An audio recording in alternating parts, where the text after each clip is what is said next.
4-5 पत्ते तुलसी के, 4-5 जुकाम के लिए। अगर नाक टपक रही है आपकी तो गेहूं के दाने ले लें, या दलिया गेहूं का, या छानन चोकर, अच्छा छान लें उसे, आटा ना हो उसमें। उसको 1 गिलास पानी में उबलना रख दें, उसमें 4-5 पत्ते तुलसी के, 4-5 काली मिर्च, थोड़ा कूट दें उन्हें ताजा, चूरा ना डालिएगा, पिसी हुई नहीं काली मिर्च डालनी, साबुत लेके कूट के ही डालनी है, उसके गुण कम हो जाते हैं। और थोड़ा सा अदरक हो, नहीं तो जरा सी चुटकी भर मुलैठी डाल के इन्हें उबालें। जब 1 गिलास का आधा गिलास रह जाए उसमें गुड़ डालें, थोड़ा सा गुड़ डाल लें, मीठा पसंद हो तो, क्योंकि गुड़ डाला है तो हम गरम गरम पी सकते हैं, शहद डालेंगे तो हमें ठंडा करके पीना पड़ेगा, ठंडे में ही शहद डालना चाहिए। बहुत स्वादिष्ट लगता है ये, इसको पीने से जुकाम आपका ठीक हो जाएगा। 2 बार पी लें, 3 बार पी लें, कुछ गलत नहीं है। या आप क्या करें, सुहागा, टंकण भस्म बोलते हैं, आयुर्वेदिक दुकान पे भी मिल जाएगी, सुहागा घर में ले आए, मात्र 10-20 रुपए के सुहागे से 85 लोगों का जुकाम ठीक हो जाएगा। उसको थोड़ा कूट लें बारीक करके, और तवे पे या लोहे की कढ़ाई में भूने, बहुत देर तक भूनना है, वो जलेगा नहीं, चलाते रहें, बिल्कुल उसकी खील जैसी बन जाएगी। टेस्ट ये है कि जब आप उसको हाथ में लेके मस लें तो वो पाउडर हो जाएगा, थोड़ा समय अधिक लगाना पड़ेगा आपको, चलाते रहें उसको, बिल्कुल जब तक हाथ में लेके, क्योंकि अगर वो कच्चा रह जाएगा तो उसका असर कम होगा। और उसको पीस लें, और 1 चुटकी, या चुटकी का मतलब 3 उंगलियों में जितना आए, 3 उंगली में लेके उतना आप ले लें, या एक चने से थोड़ा सा ज्यादा, वजन नहीं मात्रा में, गर्म पानी के साथ लेंगे तो तुरंत तुरंत नाक बहती हुई आपकी ठीक हो जाएगी। क्या एलोपैथिक की दवा भी असर करेगी एकदम, टंकण भस्म। और यदि खांसी है तो इसको शहद के साथ लेना है। आज मैं जुकाम का ही बता रही हूँ वैसे, तो इसे आपने गर्म पानी से मुंह में रख के ले लें, या घोल के ले लें गुनगुने पानी से थोड़े से, बच्चों को भी थोड़ी और कम मात्रा दे दें, एकदम दिन में 3 बार लेते ही आपका जुकाम ठीक हो जाएगा। उसके अलावा अगर टंकण भस्म नहीं है तो आप क्या करें, ये जो अभी मैंने गेहूं का काढ़ा बताया था वो ले लें, या 7 बादाम, 7 तुलसी के पत्ते, और 7 काली मिर्च, कपालभाति करते रहिए, भूल जाते हैं बीच में हम लोग। 1 पत्ता, 1 काली मिर्च, 1 बादाम, 1 पत्ता, 3-3 लेके, 7 सतपता बोलते हैं इसको, इकट्ठा पीस के नहीं चबाना है। 1 पत्ता, 1 तुलसी का पत्ता, 1 काली मिर्च और 1 बादाम चबा लिया, ये बड़े लोग ही करेंगे। फिर 1 चबा लिया, फिर 1 सातों धीरे धीरे एक साथ, एक के बाद एक के बाद एक चबा ले। और जिनको परमानेंट नजला जुकाम रहता है वो तो सरसों का तेल लगाएंगे तो वो ठीक हो ही जाएगा। उसके अलावा वो 100 ग्राम बादाम, 50 ग्राम खांड और 20 ग्राम काली मिर्च, बादाम और काली मिर्च को पीस कर उसमें खांड मिला लें, खांड थोड़ी और ज्यादा भी मिला सकते हैं। तो इसको 1 चम्मच सुबह, 1 चम्मच शाम को लेने से पुराने से पुराना नजला आपका ठीक हो जाएगा। जो वंशानुगत हेरिडिटिकल नजला है, सारा दिन जिनके नाक बहती रहती है, जब नाक सिनके तभी नाक आती है, श्लेष्मा होता है नाक में, तो वो भी आपका सरसों का तेल कान में नाक में लगाने से ठीक हो जाएगा। बहुत ही लाभकारी है। और एक स्वादिष्ट इलाज बताती हूँ, बेसन का हलवा, पतला पतला, देसी घी का 1 चम्मच बेसन का, बिल्कुल जैसे कस्टर्ड पतला पतला होता है वैसा बना के रात को पी के सो जाएं तो आपका जुकाम उससे ठीक हो, बहती नाक ठीक हो। लेकिन ये शुगर वालों को या जिनको तला भुना नहीं खाना है उनके लिए सही नहीं है। इसके अलावा आप जवे, सेवियां जो होती हैं अपनी, जवे जो हाथ के टूटे हुए तो बहुत अच्छी बात है, वो भी गरम गरम दूध के साथ बनाते हैं, वो लेते हैं। ये खांसी के लिए नहीं है, जुकाम के लिए, उससे भी लाभ होगा। या और जो लोग चूसी हैं, बेसन के चीले बना ले सरसों के तेल के, उससे भी जुकाम ठीक हो जाता है। लेकिन ये थोड़ा प्रकृति के हिसाब से ध्यान रखें कि किन को लेना है। ये पुराने दादी अम्मा के नुस्खे होते थे कि चीले बना दिए बेसन के और जुकाम ठीक हो गया। बेसन का हलवा तो बहुत लाभकारी, लेकिन पतला पतला पीने लायक हो, आपने गरम गरम पानी, गरम गरम पीना है आपने। तो ये आज हमने, और नाक में तेल लगाएंगे तो आपको कभी जुकाम होगा ही नहीं। प्राणायाम करेंगे, लंग्स मजबूत रखेंगे। और अगर अभी तुरंत हो ही रहा है तो टंकण भस्म ले ली, टंकण भस्म नहीं है तो सरसों का तेल गुनगुना करें, नाक में डालें, कान में डालें, तलवों में लगाएं, यहाँ कनपट्टी पे यहाँ पे लगाएं, ऊपर नाक के ऊपर लगाएं, आईब्रो के ऊपर लगाएं, थोड़ी सिकाई करें। ये मेरे यूट्यूब चैनल में भी योगा औषधि करके भाई जी शेयर कर लेंगे, उसमें और विस्तृत आप बार बार भी दे सकते हैं खांसी जुकाम का इलाज। कपालभाति हो गई बातों बातों में। अब हम करेंगे बाह्य प्राणायाम तीनों बंद के साथ। सांस लिया, सांस बाहर, सांस को भारी रखेंगे, मूल बंद। सबको आ गया है करना, फिर भी नए साधक कुछ जुड़ जाते हैं। निचले हिस्से को, मलद्वार को अंदर खींचना, मूल बंद, पेट को अंदर खींचना, उड्डयन बंद, ठुड्डी को यहाँ लगाना, जलंधर बंद। 3 से 5 बार लगाएंगे।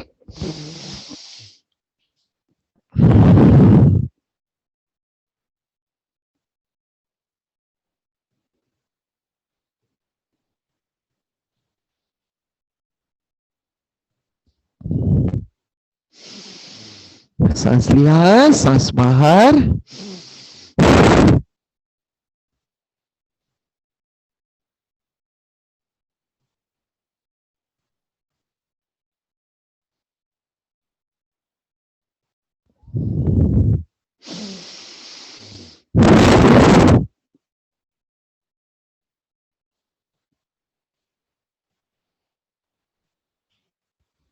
अग्निसार क्रिया करेंगे 3 4 5 बार। बाह्य प्राणायाम तीनों बंद के साथ करने के बाद अग्निसार क्रिया। और ये तीनों प्राणायाम गर्भावस्था में और पीरियड्स में महिलाओं को बिल्कुल नहीं करने हैं। सांस लिया, सांस को भारी रोक के रखेंगे, पेट को अंदर खींचना, छोड़ना, अंदर खींचना, छोड़ना। जो हार्ड व्यायाम करते हैं बॉडी बनाने वाले, उनको लगता है कि ये मात्र खेल ही है, टाइम पास है, लेकिन इससे हमारे सॉफ्टवेयर जो इंटरनल ऑर्गन्स हैं हमारे, वो सब स्ट्रांग होते हैं। और वो सब स्ट्रांग होंगे तो बॉडी तो स्वतः ही स्ट्रांग होगी।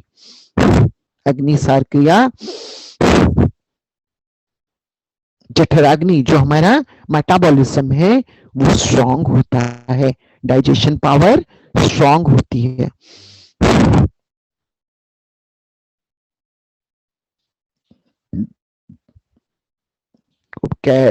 गैस, कब्ज, खट्टी डकारें, ये तो सब होने का मतलब ही नहीं।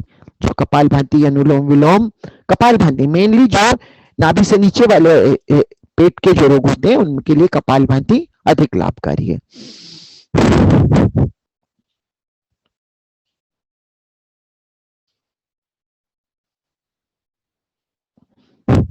और ये जो मैंने आपको टंकन भस्म सुहागा जो बताया है, ये जनरली जब बच्चों के दांत निकलते हैं ना तो दादी नानियां शहद में मिला के उनके मुंह में लगाती हैं। मैं आपको वही उपचार बताती हूँ जो बिल्कुल साफ होते हैं, आप बिना डॉक्टर की मदद के भी कर सकें, जो जिनका कोई साइड इफेक्ट नहीं होगा और प्रॉब्लम नहीं है।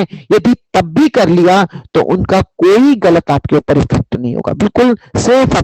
नीम हकीम खतरे जान वाली बात नहीं। मतलब ये जो उपचार हैं वो इतने सरल हैं कि उनका कोई बिल्कुल घरेलू है जो आपके रसोई में इजीली अवेलेबल है।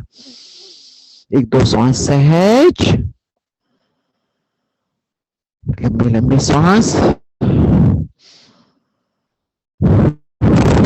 नक से सांस लेंगे, मुंह से छेड़े छोड़ेंगे, डिकार्बोनाइजिंग प्राणायाम।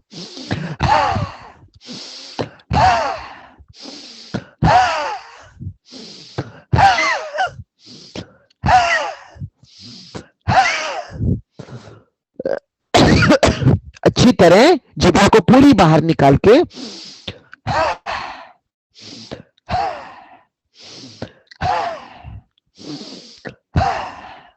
10-12 बार इतना ही करेंगे तो काफी है।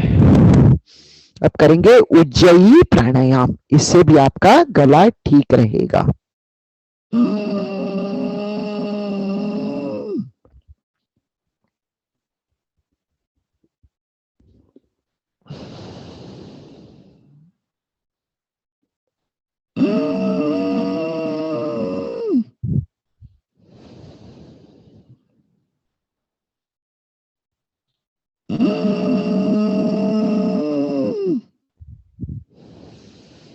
तीन, चार, 5, 7 बार कर लीजिए, मौसम बदल रहा है। और जो उपचार मैंने बताए हैं, बताती हूँ आपको मैं, उन्हें जब रोग हो तभी करें, उसके बाद भी 2, 4, 5 दिन कर लें तो कुछ गलत नहीं है। लेकिन ये ना हो, एक मेरी मित्र थी, उसका बच्चा सिंगापुर में था देवता, तो वो जब भी तैर के आए तो उसे जुकाम हो जाता था, और वो उसे रोज टंकन भस्म दे देती थी। तो उसने मुझे बताया कि मेरी बेटी के बच्चे को अब जुकाम नहीं होता है। क्यों? तो ये प्रतिदिन नहीं लेनी है, आप दूसरे उपचार कीजिए जिससे आपकी श्वसन तंत्र मजबूत हो। प्राणायाम कीजिए, इनकी एडिक्शन नहीं, आदत नहीं पालनी है कि आप हमेशा ही रोज जुकाम हो। उसके लिए आप सरसों का तेल मालिश कीजिए, पैरों में, नाक में तेल डालिए, वो आप रेगुलर कर सकते हैं। लेकिन जो टंकन भस्म है वो रोज नहीं लेनी है कि आप पूरी उम्र टंकन भस्म लेते रहें। औषधि है तो औषधि की तरह से ही, जो मैंने पानी पीने का बताया है उबाल के गेहूं का, वो भी तो 3, 4, 5 दिन ले लिया, 10 दिन ले लिया। एक दो श्वास सहज, शीतली शीतकारी प्राणायाम, ये हाई बीपी में भी लाभकारी है। वो 10, 11 बार कर ले। भाप लेने से भी, साधारण पानी की भाप लेने से भी जुकाम में लाभ होता है।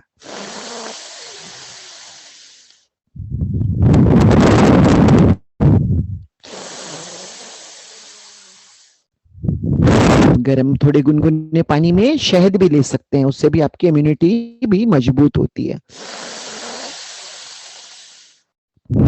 और गिलोय तो है ही, वात पित्त, गिलोय आप रेगुलर ले सकते हैं, वात पित्त कफ तीनों के लिए।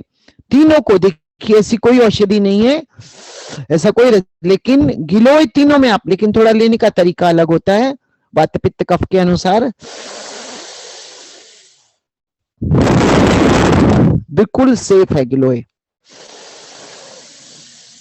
लेकिन जो रेगुलर लेनी है उसमें उबाल उबाल के काढ़ा बना के नहीं पीनी है, उसमें नॉर्मल तरीके से ही पीनी है, उसमें उतना काली मिर्च और वो सब डालने की आवश्यकता नहीं है। शीतली जिव्या को बाहर निकाल के,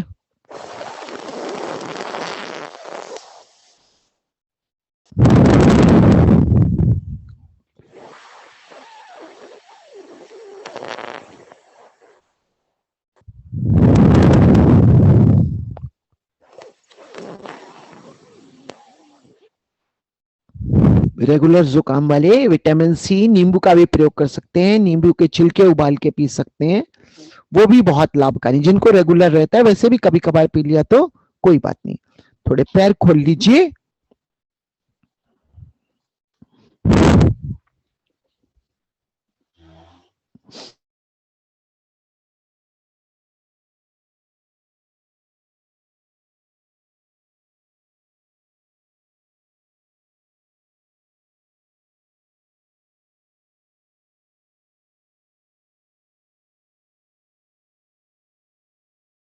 ध्यान रखते हुए। कई बार हम करते करते भूल जाते हैं। कक्षा में आने का यही वो है कि हर समय जब वही बातें सुनते रहते हैं तो मस्तिष्क में बैठ जाती हैं, आदत पड़ जाती है उनकी, एडिक्शन, लत पड़ जाती है उनकी। और अच्छे कामों को हमें एक बार भी नहीं सोचना, कर लेना चाहिए, और बुरे कामों को 1000 बार सोच के जब भी लगे तब करना, करना ही नहीं है वो तो।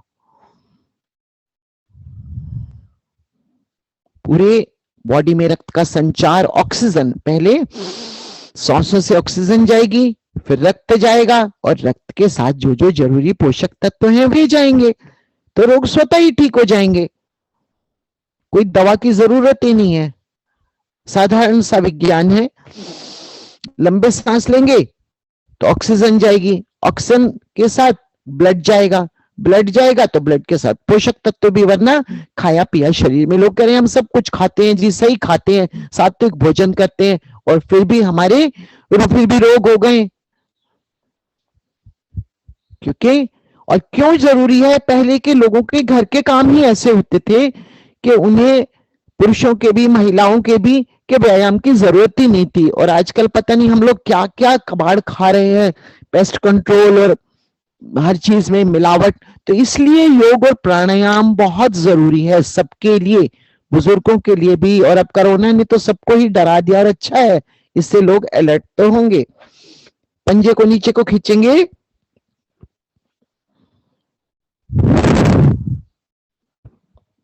इसलिए हमें ये प्राणायाम, हमें अपने सॉफ्टवेयर को, अंदर के अंगों को सुरक्षित रखने के लिए इसी हाथ से इसको पकड़ के रखेंगे, नीचे लगाने का सफल या असफल प्रयास करते रहेंगे। इसलिए यदि हम प्राणायाम करते हैं तो हमारे अंग सही कहेंगे। पहले तो कोई नहीं, हमारी दादी नानी तो कोई प्राणायाम नहीं करती थी, लेकिन वो घर के काम ही इस तरह के करते थे, सब कुछ शुद्ध था। वायु भी, अब तो हवा भी दूषित है, पानी भी, हर चीज दूषित है, कितना भी हम शुद्ध ले लें फिर भी उतनी शुद्धता नहीं है। गोल गोल घुमाइए। तो इसलिए प्राणायाम बहुत जरूरी है, सबको प्रेरित कीजिए। कम से कम 5 मिनट अनुलोम विलोम, 5 मिनट कपालभाति, धीरे धीरे आदत डालेंगे तो उन्हें फिर जब उसका आनंद की अनुभूति होगी, उन्हें लगेगा कि इससे हमें बहुत, लेकिन रेगुलर करना पड़ेगा। ये तो नित्य नियम में ही है, आर्ट ऑफ लिविंग। नहाना धोना, जैसे मैंने पहले भी बताया था, जरूरी है। खाना पीना, शौच क्रिया, मंजन, ऐसे ही प्राणायाम भी जरूरी है। पहले जो शास्त्र वगैरह सीखते थे, जो नित्य कर्म सीखते थे, अब भी कुछ पंडित लोग करवाते हैं कि पहले 5 प्राणायाम कीजिए पूजा से पहले। लंबा गहरा सांस दिलवाते हैं, वो नाड़ी शोधन प्राणायाम करवाते हैं। हमें हमारे दादाजी कहते थे कि शाम को जो संध्या सुबह शाम करते हो तो 5 प्राणायाम जरूर किया करो। तब हम भी इन चीजों को सही नहीं, पोंगापंथी मानते थे, तो ऐसे झूठ मूठ नाक पे हाथ लगाया और बोल देते थे कि हमने कर लिया प्राणायाम। लेकिन अब उसकी आवश्यकता हमें पता चली। एक हाथ से घुटने के नीचे लगा के गोल गोल घुमाएंगे, बिल्कुल पूरी चक्की की तरह चला देंगे। पंजे को पकड़ के घुमाएंगे, पूरा लंबा गोला बना दीजिए, क्लॉकवाइज भी एंटी क्लॉकवाइज भी। जिनके घुटने में दिक्कत है उनके थोड़े कट कट की आवाज आएगी घुटने में। सही दूसरे पैर से सभी कर सकते हैं, सूक्ष्म क्रियाएं हैं ये।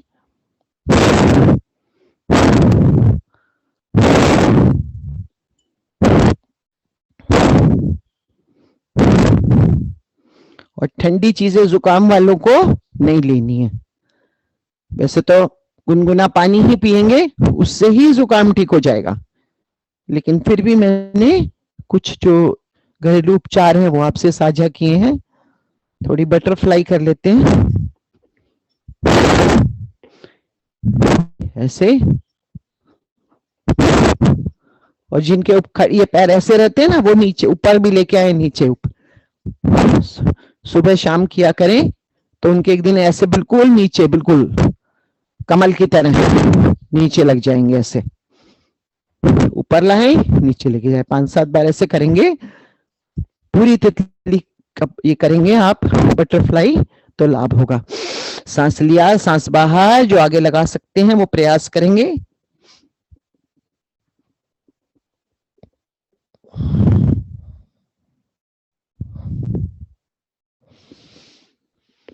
इसमें देखिए घुटनों पे भी, थाइज पे भी, सब पे जोर पड़ता है, और कमर नहीं झुकानी है। अगला हिस्सा देखिए, ऐसे जैसे ऐसे हम आगे पीछे हो रहे हैं ना, ऐसे झूला को झूल रहे, तो ऐसे ऐसे सीना लगाने का, माथा लगाने की कोशिश, माथा न लगे, हमने मुंडी ऊपर करके और सीना लगाने का प्रयास करना है, तो तब सही है, वरना आपके कमर में दर्द हो जाएगा। और जिनको कमर में दर्द हो उनको आगे झुकने वाले व्यायाम नहीं करने चाहिए, वो आगे झुकने वाले ना किया करें बिल्कुल भी। हर्निया वालों को पीछे, सावधानी हमें अवश्य ध्यान में रखना है। अनुलोम विलोम कर लेते हैं।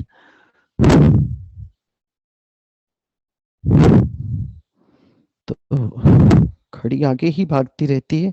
सभी करेंगे अनुलोम विलोम प्राणायाम।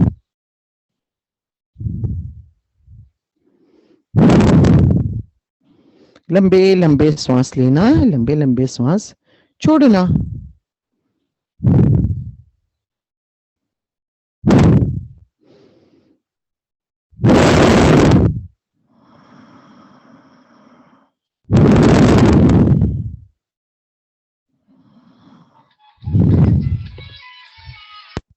बापू भाने पढ़ाय गयो पूजा गाँव गयो दूजा जी मोतो काई आठ जी कर्म मारो नाम यो ही तो मेरो गाँव बेटी जाट की बापू भाने पढ़ाय गयो पूजा गाँव गयो दूजा जी मोतो काई आठ जी कर्म मारो नाम यो ही तो मेरो गाँव बेटी जाट की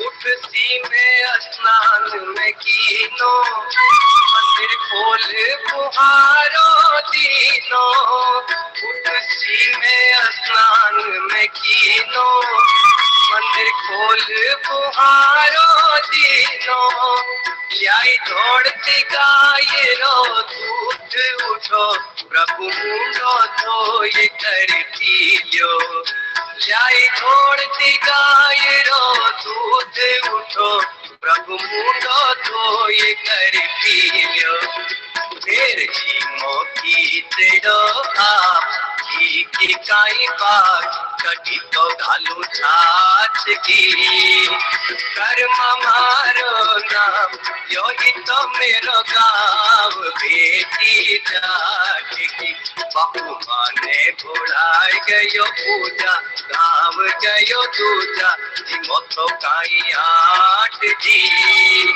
कर्म मारो नाम यो ही तो मेरो गाँव बेटी जाट की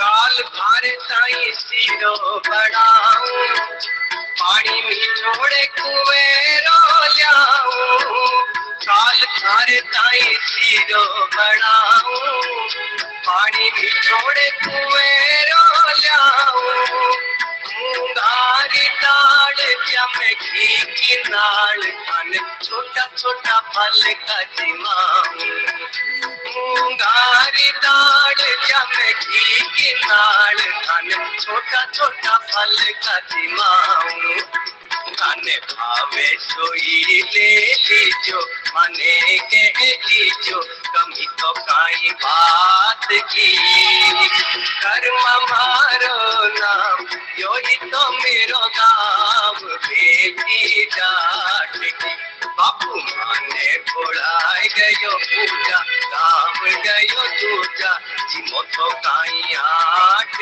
जी कर्म मारो नाम यो ही तो मेरो गाँव बेटी जाट की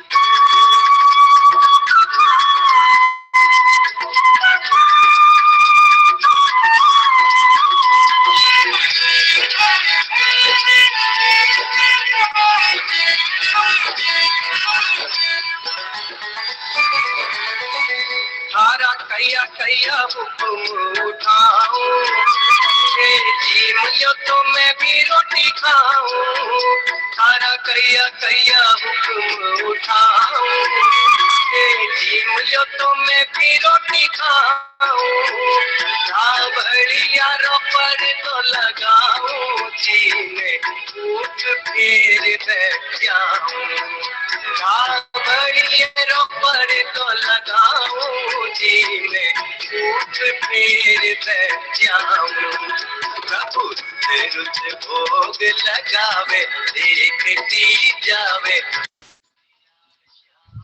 भाई नासिका से छोड़ते हुए साइकिल को पूरी करेंगे, आंखें बंद है तो बंद ही रखेंगे। 3 बार भ्रामरी प्राणायाम, कान को बंद करके ये जो छोटा सा कान का ढक्कन है उससे 2 उंगलियां यहाँ, 1 उंगली भौं के ऊपर, नाक से सांस लेंगे, नाक से ही छोड़ना है, लेकिन छोड़ते समय मुंह बंद करके, होंठों को बंद करके ओम का उच्चारण करना है। गुनगुनाना है भंवरे की तरह, भ्रामरी प्राणायाम।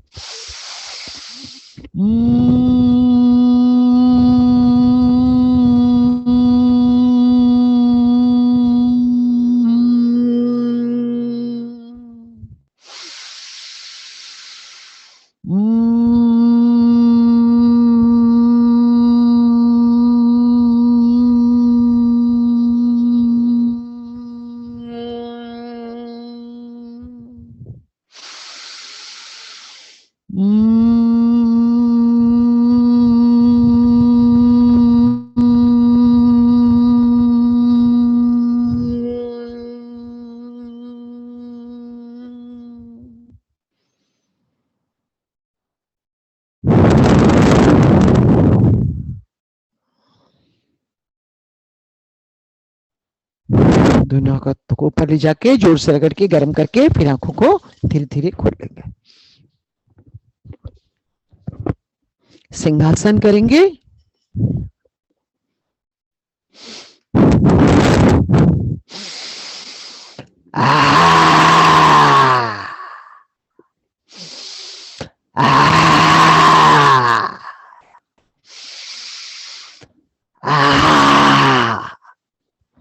देखिए पूरी जिभ्या निकाल के अच्छी तरह गला बिल्कुल फाड़ के करना है, इसमें ऐसे नहीं करना, नहीं करना, जीभ बाहर निकाल के मैक्सिमम, तभी गले की एक्सरसाइज होगी। इसमें हेजिटेशन नहीं, संकोच नहीं करना है, नहीं करना है। और 3 बार से ज्यादा नहीं करना है ये।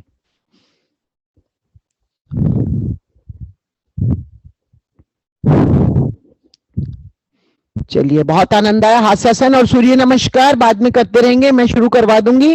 हास्यासन मस्ती से झूमते हुए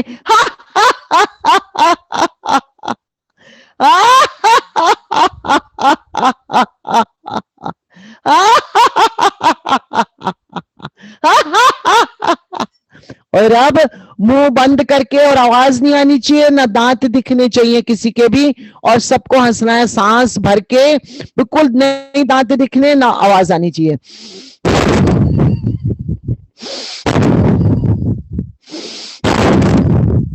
बहुत सुंदर। सूर्य नमस्कार करते रहेंगे, सभी खड़े हो जाएंगे, बाद में भी करते रहेंगे 2 4 5 10 बार। शुरू कर देंगे, समय खत्म होने वाला है।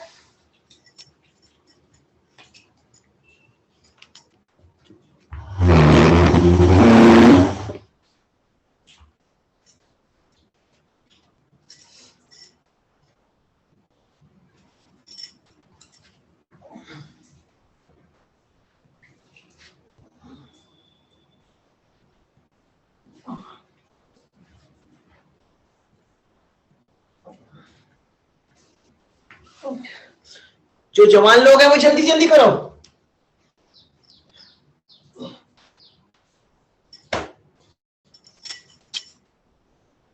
संपूर्ण व्यायाम।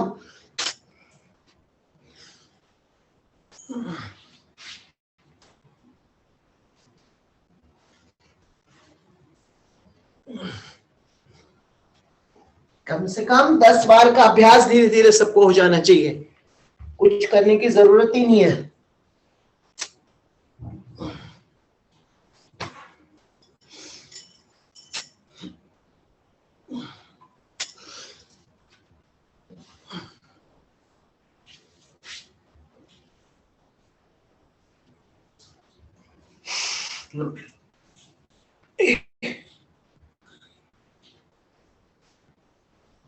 कैसे, अभी तो कैमरा चल रहा है, अभी बंद कैसे कर दिया? करते रहिए।